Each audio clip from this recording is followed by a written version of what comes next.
This particular example is intended to show how under three-party systems we might actually get any of them winning under three very viable electoral systems, which sounds really weird, but bear with me, I'll give you the philosophy behind it at the end.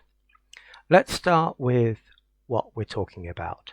We're talking about the smallest possible type of election in the UK, a local parish, a couple of hundred people, but this does scale up to constituencies in the UK, Australia and the US, amongst others. We're talking about three parties here. The first is our right of centre party, Reform, not the Conservatives. I'm assuming here that the Conservatives are on a downward spiral. This is been shown increasingly in their results from various opinion polls and may well happen. It happened in Canada in the late 1990s. Ironically, they were annihilated by a party called Reform. Labour are there because they're the ruling party of government, and the Greens are put in as the third party because people are getting increasingly worried about things to do with climate change. But you can put in the Liberal Democrats if you believe that they are the viable third party. The whole idea here is to give you a single snapshot. Those who sign up can actually give me numbers and we can see how it would affect things themselves. Let's start with the raw numbers of votes.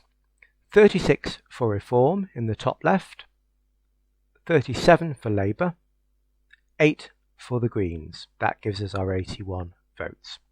First past the post, what we have just about across all of the UK is Labour winning. Now, what about if we think about the Australian system, which eliminates the loser and looks at their second preferences? So the Greens get eliminated, and we then look at their voting slips once again. Who did those 8 Green voters put as their second preference? Well, what percentage of Green voters would have put Reform as worst? In other words, rank 3. Well, none of them. They all put Labour as rank 3. Now, this probably sounds a bit weird to Australian viewers and to those maybe in the US. And indeed, I have made this a little bit extreme in order to make a point. But there are a lot of Green people out there who are very, very annoyed at Labour for perceived failures to carry through on its manifesto pledges with regard to doing things for the environment. So it's not out of the realm of possibility. So what happens is that these 8 voters, their voting slips are looked at, and because they all put Labour as worst, Reform as second rank, so their 8 votes go to Reform. So 8 plus 36 gives you 44. Labour stay the same. Green are now down to 0. They're eliminated. Ranked choice, which is what's used in Australia.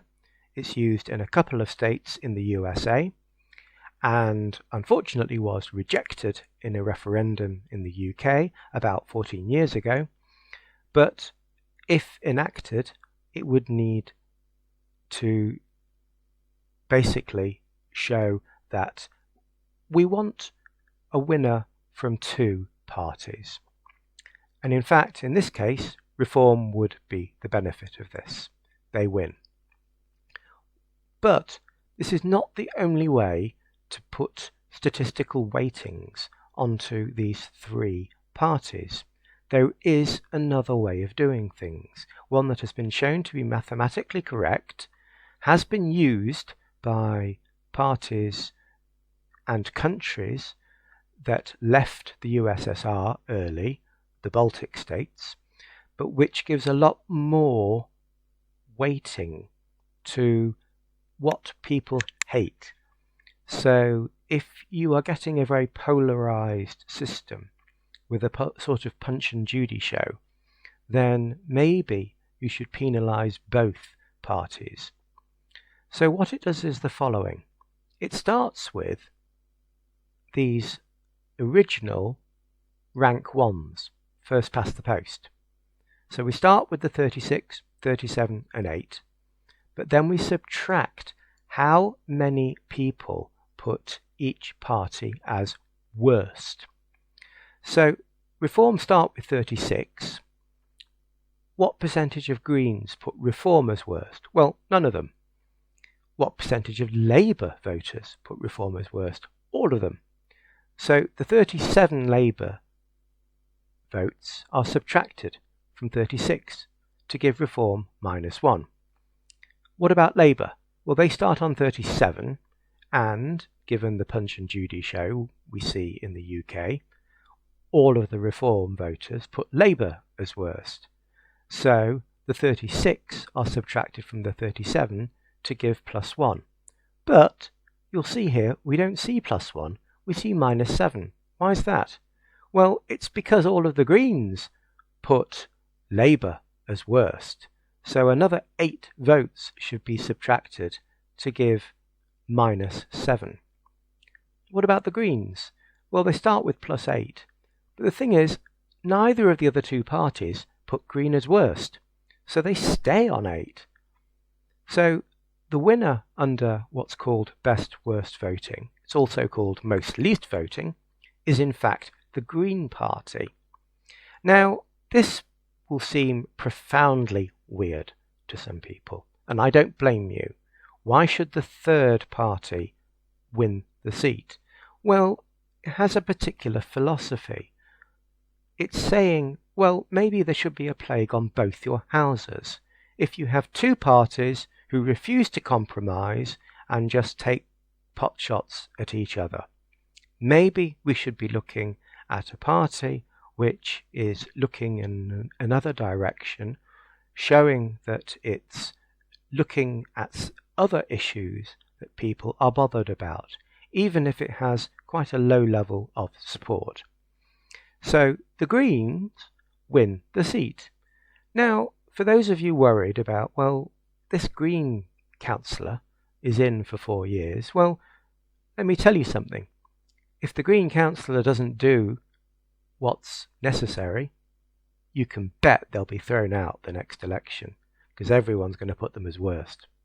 So, do or die. This is an example of another voting system which, sadly, I cannot claim any interest in constructing. It was largely done by groups in the Netherlands and Belgium, countries famous for having great difficulty under proportional representation in actually getting a majority government in terms of a coalition. And so I do understand where they're coming from.